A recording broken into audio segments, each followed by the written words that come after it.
Hey BookTube, it's Jackie. How's it going? If you're new to me and this is the first time you're seeing my face, hello, what's up? My name is Jackie. I sit on my floor and I talk about books. So I hope that's why you're here because that's what's going to be happening. If you're not new to me, thank you for always tuning in and continued support. I really do appreciate it. So today for you, I have a dual weekly wrap up. This is week 8 and week 9 and all my reading shenanigans in between. Week 8, I only completed one book, so I decided just to hold it off until week 9 when I had a little bit more to talk about. So if you'd like to know what I was reading during week 8 of 2025 and week 9, grab yourself a drink, have yourself a seat, and let's get talking some books. Okay, so week 8 encompasses dates from February 16th through February 22nd. And in that time frame, I worked on 2 books and completed a third one. I'm just going to talk about the third one because I completed the 2 books later in week 9. So that's how we're going to do this. So week 8, I worked on The Unmarked Witch by Miranda Lynn. It looks like this. So this was a book for the Black Hat Book Coven, which is an online book club that I'm a member of. If you are new to me, I have been in this book club going on 3 years. 3 years now. This is my 3rd year.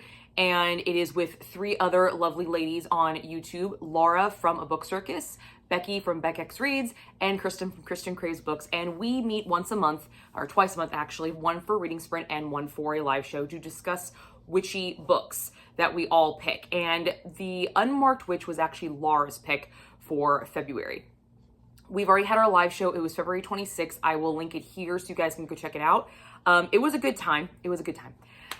So about this book, this is the first installment to the Unmarked duology. And it is an enemies to lovers story. We have a trial component and a fantasy romance.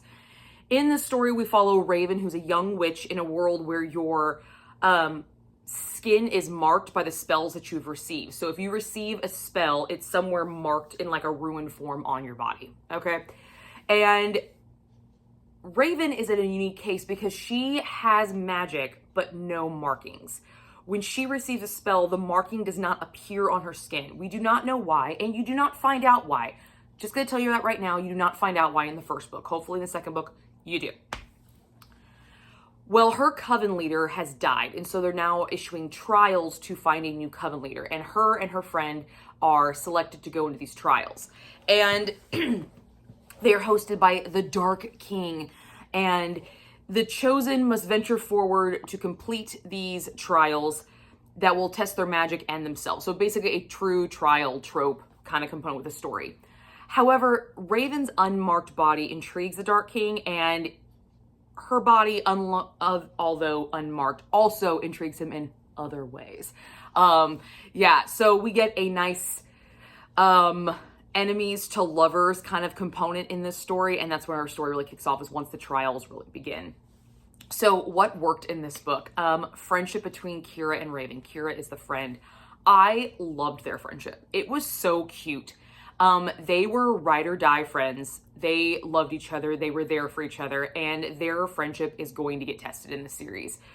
You saw Lynn gave a really good basis for their friendship and a really good jumping off point for the second one to really try their friendship. So this book was about trials where they work together, and the next book definitely is going to be trying their friendship because now they're on opposite sides in more ways than one. But I loved their bond. I loved how it was developed. I loved how strong it was. I loved that when you walked into the story, it was already present, but you still got to see it build through backstories, through little anecdotes told between the friends. I enjoyed that.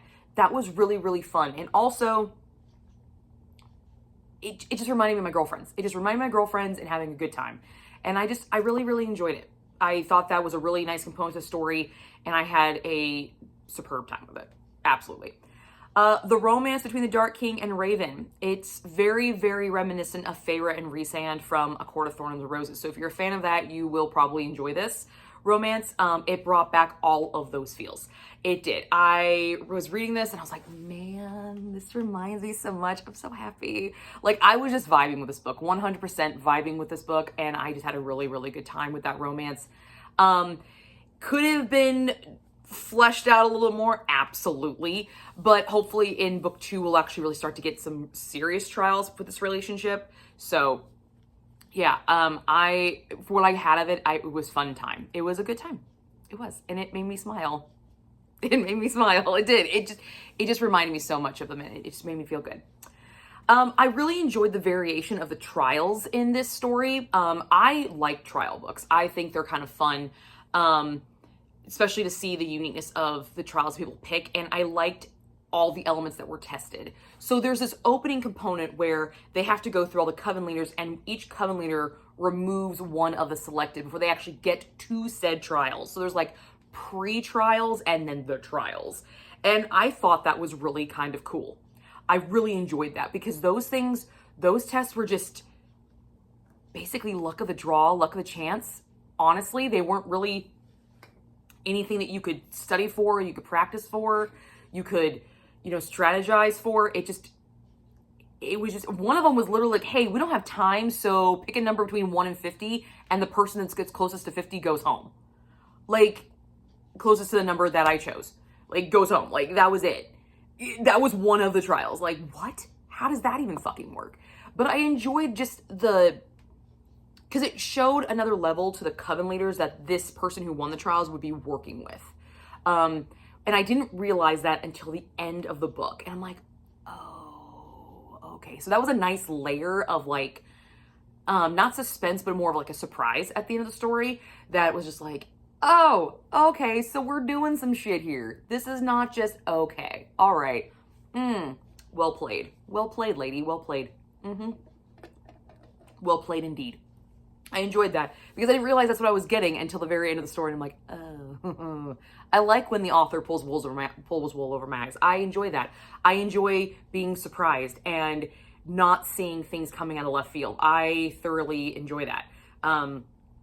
I think it's really cool when an author can do that. So I love that element in books, and this book had it. It had that surprise that wasn't really supposed to be a surprise. It was just like one of those little Easter egg surprises that if you really paid attention enough, you caught. And if you didn't, it wasn't a big deal that you didn't. It didn't affect the story that you didn't catch it. But if you did catch it, you just kind of feel like, yeah, I got it. Fuck yeah, I saw it. Kind of like when you catch a blooper in a movie. You're like, I saw that. Because not everybody sees them. So that always makes me feel good. And then in this story, we do have some animal companions, which are always a good time. I love a good animal companion, and this one is a panther, and he's awesome. I love him. He's adorable. I love him, and my heart. I love him. He's so cute. He just, because he could go from big panther to like a little baby, little love kitty. So he could be murder kitty or he could be love kitty, and I just love it. I love it. So had a really good time with it. I did give this story 4 stars.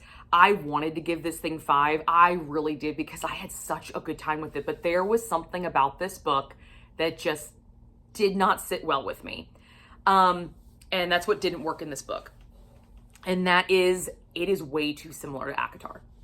I mean, it is way too similar. Absolutely. It has way too many traits that are used from ACOTAR, but used in a different way, but they're not far enough different from their original source material to make it creative and ingenious. Like I said, I was feeling the vibes of Feyre and Rhysand with the Dark King and Raven's romance. I felt it. I liked it. Don't get me wrong. I liked it because I've already experienced it, and it made me feel something that I haven't felt in a while since I read those books. It didn't make me feel something new. It made me feel something I've already felt before for something in a very similar scenario.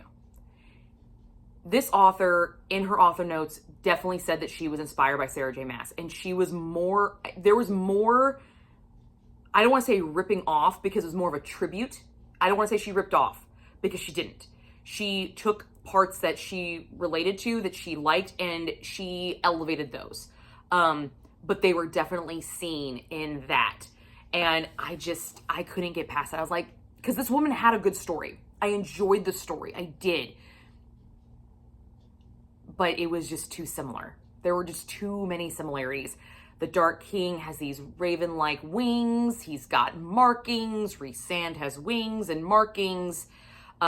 This girl has no markings, but eventually she's going to get some.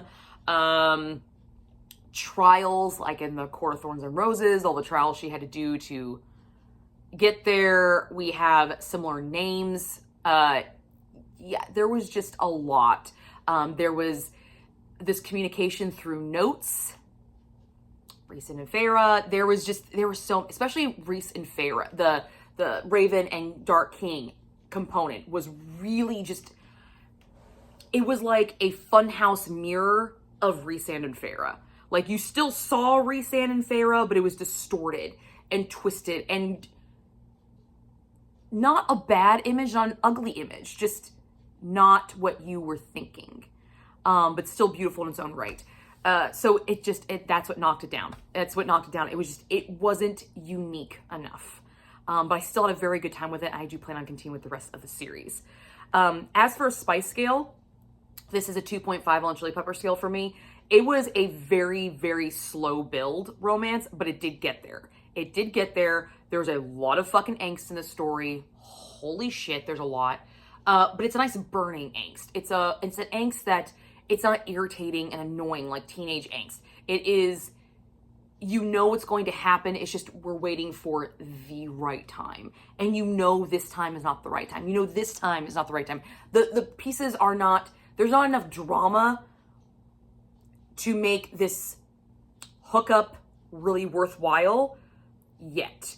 So still more has to build. And what I mean by that is like, not drama between them, drama on the outside, which really will focus the reader's eyes on the couple. So all the shit's going outside, all the stuff's going on, and you need just something to rest at. And there wasn't enough of that to make this hookup at the times that I thought it was going to happen worthwhile. But when it does get there, could there have been a little bit more drama? Absolutely. I think there could have been more. I think this author has the chops to do more, for sure. I think her inspiration is great, but I think in her own right, she could be something pretty fucking fire and special. So I really hope in the next book, she steps away from her inspiration and finds her own voice, because I think her own voice is something that's pretty powerful because of certain elements like that. She knew that the romance was not there yet. She knew it wasn't there yet. There wasn't enough fire around it. There wasn't enough pull to it. She knew. I think she knew. So it wasn't an annoyingly waited long angst. It wasn't like, oh my God, can we finally fucking get there? Like, oh my God. It was warranted. That wait was warranted to make it worthwhile, for sure. I loved the use of elements in this story. Yeah, there is a nice icicle scene. Always a good time. I like ice and wax. Let's throw them in. That was another similarity. It was in a cabin. Shocker. In the middle of nowhere. But I did like the hot and cold element. I thought it was a nice, unique twist for them. That was fun. I had a good time with that. So 2.5 on Chili Pepper scale. Definitely had a good time with this one. Plan on continuing with the rest of the duology. I actually plan on reading it in March. It was on my March TBR. So yeah, 2 thumbs, way up, 4 stars. Almost 5, but it was just too much like ACOTAR. But if you like ACOTAR and Court of Fury, if you like Sarah J. Maas, I think you will like this book. You will definitely see the similarities. But if you were a diehard of Sarah J. Maas, you will also see the, not straight ripping off, but heavily inspired. Yeah, you will definitely see it. And in your own way, you will compare it. So just be warned about that.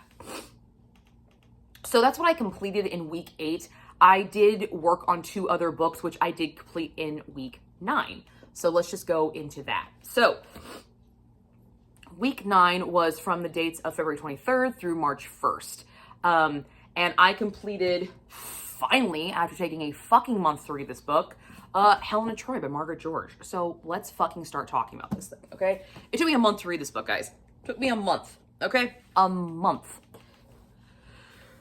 Not because it is a bad book, just because she writes, if you read historical fiction, Margaret George writes very, very in-depth She includes everything, and most of her books start from birth to end of life. So you're going through a whole lifespan. So she's including everything and anything. And it's long, and there are tedious parts of it, but it's always, everything's relevant. She makes everything in the life relevant. But it's just, they're long going. And every book I've read of hers does usually take me a chunk of time to read. It's just kind of the way it is. But I do enjoy her writing. I had a good time with it. So historical fiction, we have murder, we have cheating, and we have prophecy in this book. This is the story of Helen of Troy. If you're not familiar with Helen of Troy, it's literally her birth from her birth to her death. That's what this story is. And everything in between, her marrying Menelaus, her leaving Sparta, her going to Troy, her face launching the 1,000 ships, her romance with Paris, her dealings with the war, all of that, okay? It's just her life. That's what this book is. What worked in this, I loved George's showing of Helen's endurance from child to adult. She showed how it morphed and grew. So as a child, you saw her endurance within races, within dealing with trying to hide her face because she had the face of beauty that, like almost like a godlike, and she had to deal with all that bullshit. And then you saw her endure later on, kind of the same parallels where everything was kind of flipped. You got to see it progress and change and mutate and develop throughout the story. And I really enjoyed that because it was a nice single component that I could hone in on, focus when everything else was getting started, kind of like, is too much. I could phone in and just focus on that one piece of Helen. And I really enjoyed that. I thought it was a great idea to do, to keep focusing on this and showing it in different aspects of her life. Enduring the trials as a child, enduring the trials as a married woman without any sexual gratification whatsoever, enjoying the trials of coming into her own and choosing her own path, enduring everything that went after that, enduring the results of her own choice. I thoroughly enjoyed how she demonstrated it from a child's perspective to an adult's perspective and kind of back and forth, showing it how it grows. Thought it was great. I loved the reinterpretation and combination of Homer's Iliad, Odyssey, and Virgil's Aeneid of Helen. That's where you find Helen. She appears in Homer's Iliad and Odyssey, and Virgil's Aeneid, that's where you would find her. There's actually no historical parameters that Helen of Troy really existed. So this is our only kind of material that we have from her. And these were poems, epic poems that were passed down from generation to generation orally. So things might have been interpreted and misread and things changed. If you're playing the game Telephone, that's kind of what happens. You start one way and it ends something completely fucking different. That's how oral history kind of developed, and some of these poems did. But I liked how you took all three representations of Helen in each one of these pieces and she combined them. She showed them and then she reinterpreted them into what a modern woman could understand and relate to. We have Helen not being able to choose her suitor, but we twist it to where she can choose her suitor. And it becomes this trial, but it's a choice for a very, very young girl, but she wants to have this race that's very traditionalized. And so she has it. And that comes back to bite her in the ass later on. We have her romance with Paris. It was very much a two-sided thing. It was not just, I'm going to take you because you're beautiful. It was not a kidnapping thing. It was a willingly, I'm going because I'm not happy in this relationship. I'm not sexually gratified. I'm not in love with my husband like I thought I was. So this, which brings me into this cause and effect. Every action has a reaction, which is basically this whole book summed up. Every single action in the beginning of the book had a reaction later on in the book. This direct cause and effect. And then taking that interpretation and really laying it on Helen's shoulder. Helen was this story. It's not just called Helen of Troy, and then it's just about Troy. This is about Helen of Troy. And what she became and what she ended up as. And I really enjoyed how this cause and effect was really displayed in the story, because I like that George literally said, you made a choice and now you have to fucking deal with it. This is you. This is because you wanted orgasms. This is because you wanted this, because you did not want to voice it to your husband, because you did not want to stand up to your husband. This is the result of it. But you were also the scapegoat where we are using you as the face that launched 1,000 ships, even though they were going to be launching anyway. This cause and effect thing, being pigeonholed, if you will, as the bad guy, but she's not. But she is at the same time. It's a really beautiful thing that George did with this book. I really enjoyed it. I also enjoyed the idea of destiny over choice.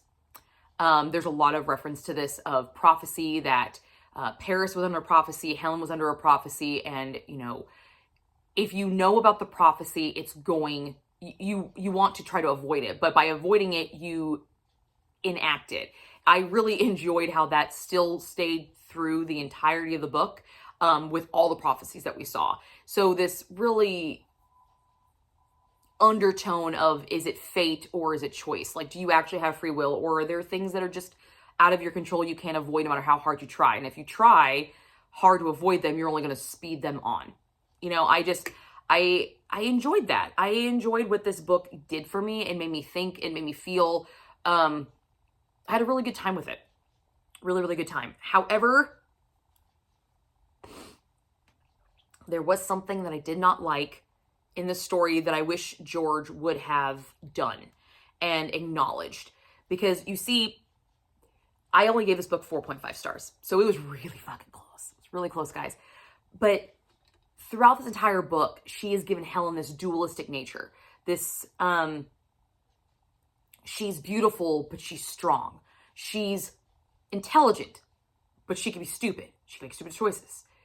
She is defiant, yet she follows laws.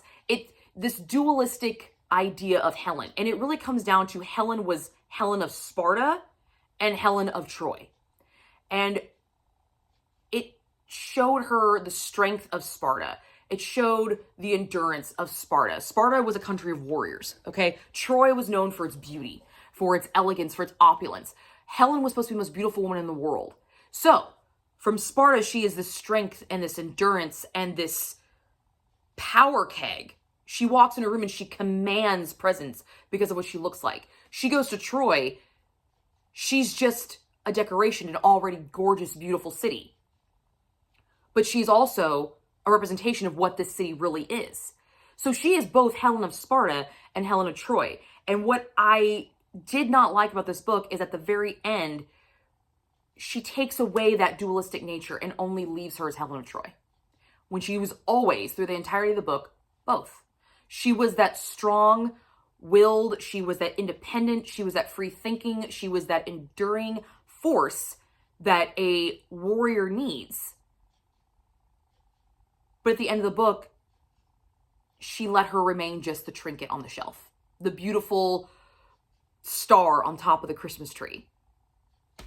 When she was so much more than that. She was both. I really wish this book would have ended with her being both, and it didn't. It ended her being just the most beautiful face in the world, which completely negated all of the hardship that I thought she went through, at least in my opinion. So that's what dropped it down for me. There isn't a spice rating in this. There is romance, but this is about Helen of Troy, so the romance is a moot point. And there is some super sexy fun times, but it's all fade to black, closed door, insinuation a lot. So there's no spice rating on this, but I did give this a 4.5. I still love Margaret George. I love the way she writes. I love the lyrical quality of her stories. I like the way she flows, but she does take a long ass time to read. Holy shit. And here's the thing. This book is not boring. It is action-packed. It is fun to read. It's just long as fuck. It just is. All right? It just is. The next book I completed in week 9 was this bad boy, Leather and Lark by Brynne Weaver. I gave this 3 stars. This was not what I thought it was going to be. I really was hoping for more from this because I loved Butcher and Blackbird so much. This one just did not hit as well as I wanted it to. This is the second installment to the Ruinous Love trilogy, if you're not familiar with that. And I listened to an audiobook by Samantha Brentmore and Eric Nolan. Wasn't a huge fan of the audiobook performance.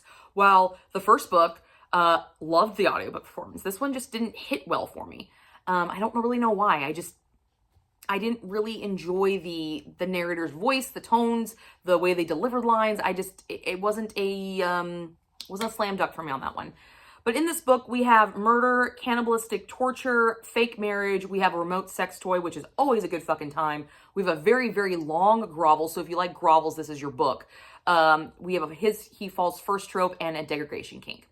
So, quick summary of this book. Lark is what we call a multiple deleter. Okay, problem one with this book. Are you fucking serious? Did you just call her a multiple deleter? I thought that was stupid when they said it in the book. And I was like, why are you keeping going on with this? That's fucking annoying. That's annoying. But she has kind of a traumatic past. And Lachlan is the elder brother of, I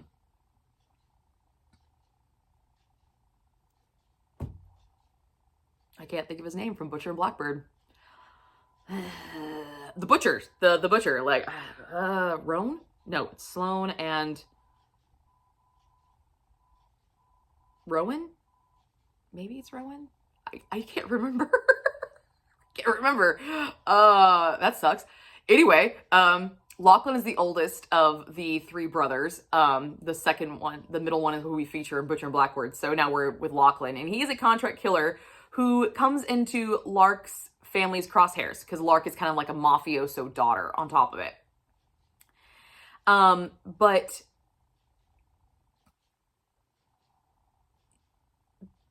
Lark knows that because he's in her family's crosshairs, she has to protect him because he is her best friend, which is Sloane from Butcher and Blackbird's husband's older brother. So they know that the way this family dynamic is that they're going to come after each other. So it's a big powder keg. And so she has to kind of protect him.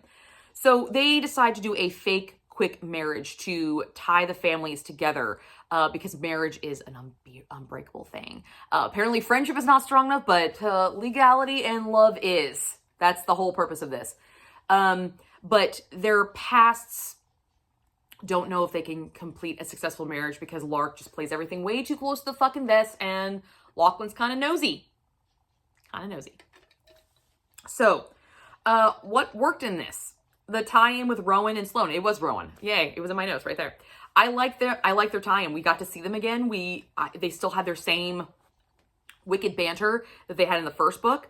And so I loved that. I loved that crossover. I loved how they worked within the story, how they became part of the plot, but they weren't solely the plot. They were just the catalyst to get these two together. And I really, really enjoyed that. I also enjoyed the hate that these two characters had. That is where their chemistry was on fucking point. The hate that these two had. So it starts off with something that happened prior to Rowan and Sloane. Lark is in trouble and she needs a cleaner. Lachlan is called in to be the cleaner and he just is pissed off because he's having a bad fucking day. He takes it out on her. And Lark basically does her annoying bratty fucking thing and is kind of a brat. So he puts her in a trunk and she escapes. And that's kind of how the crosshairs happened.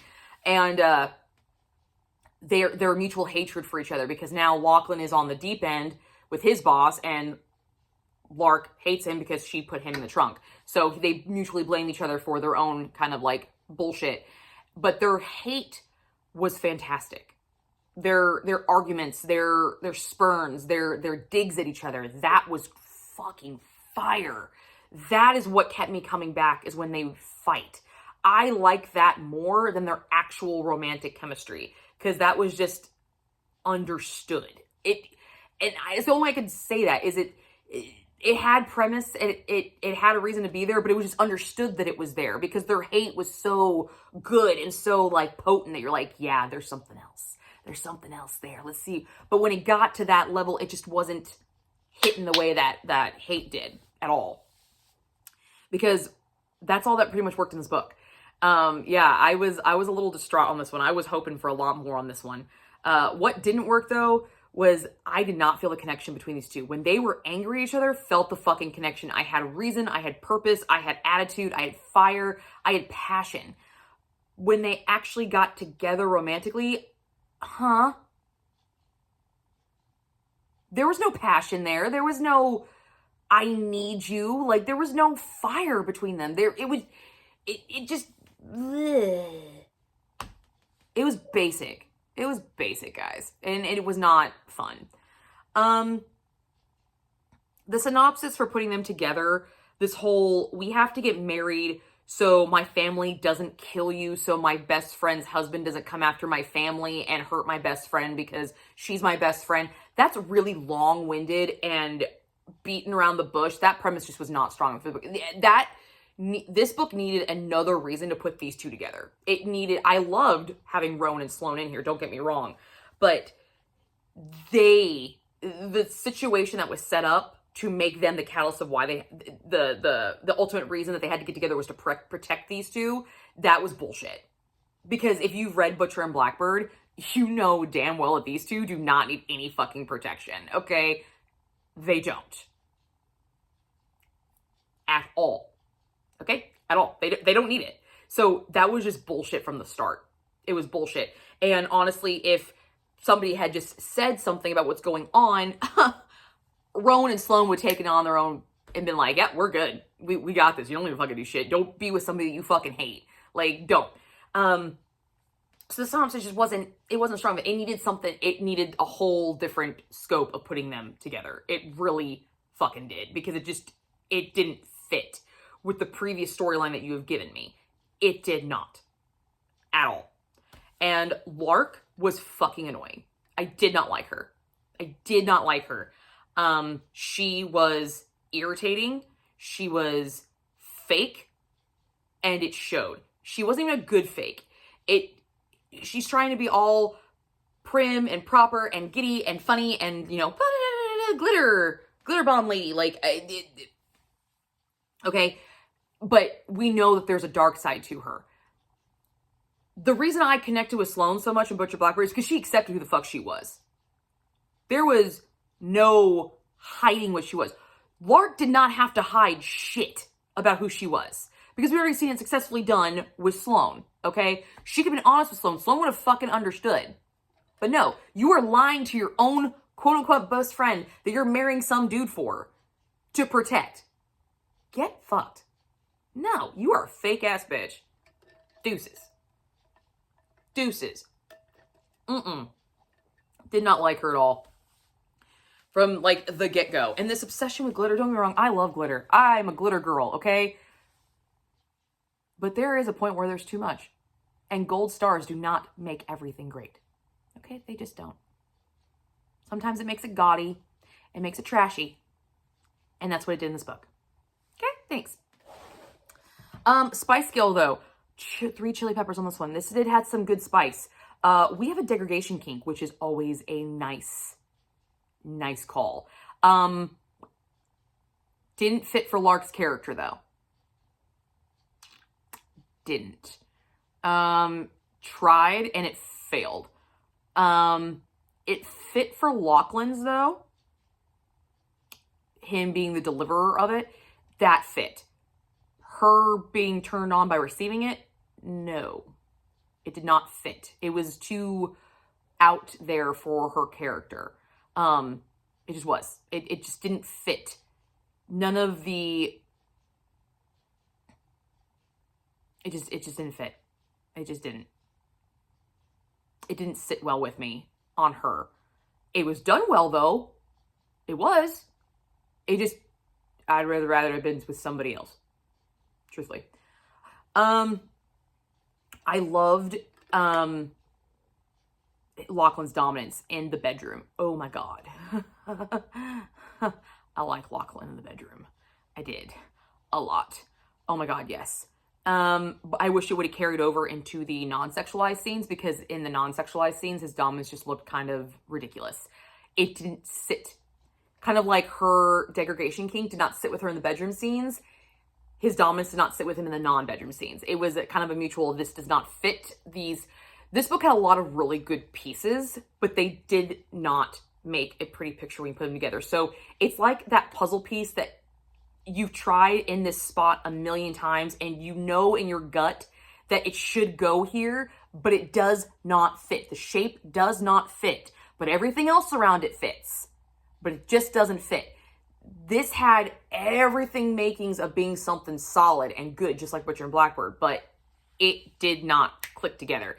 when you were, too many things were being forced together and it made the image just look off-centered, and you directed like pointedly on that one piece that just was like, it doesn't work. And what didn't work were these two fucking characters.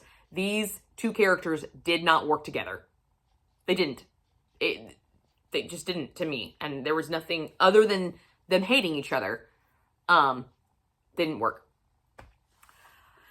However, there is something I have to talk about this book. The audiobook had a bonus chapter, okay? And this is where it really annoyed the fuck out of me. I really wish I had not listened to this bonus chapter because it was pointless.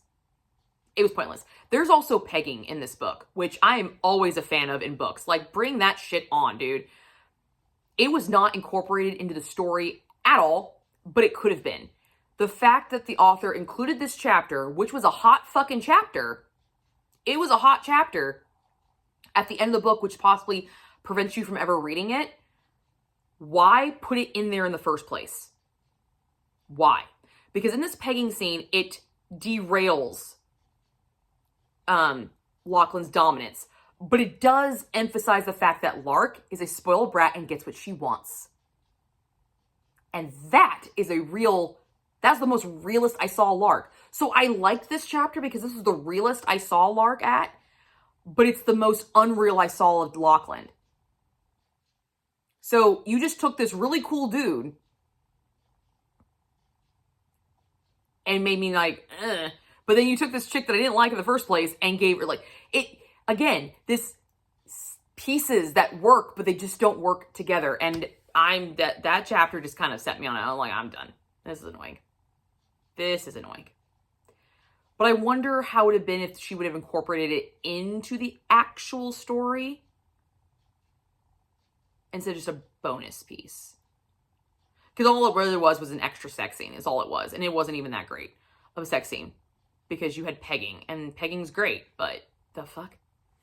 So, yeah. Just a lot of misses on this book. So I gave it a 3. More, and that's being generous, to be perfectly honest. That's actually being really generous. So, that is what I completed in week 9. I did start 2 more books, The Law of Moses by Amy Harmon, and The Heartless Hunter by Kristen Ciccarelli. So I will be very happy to talk about these in my week 10 weekly wrap. But that's what I got for you guys today. I hope you enjoyed this, and I will see you guys all soon with another video.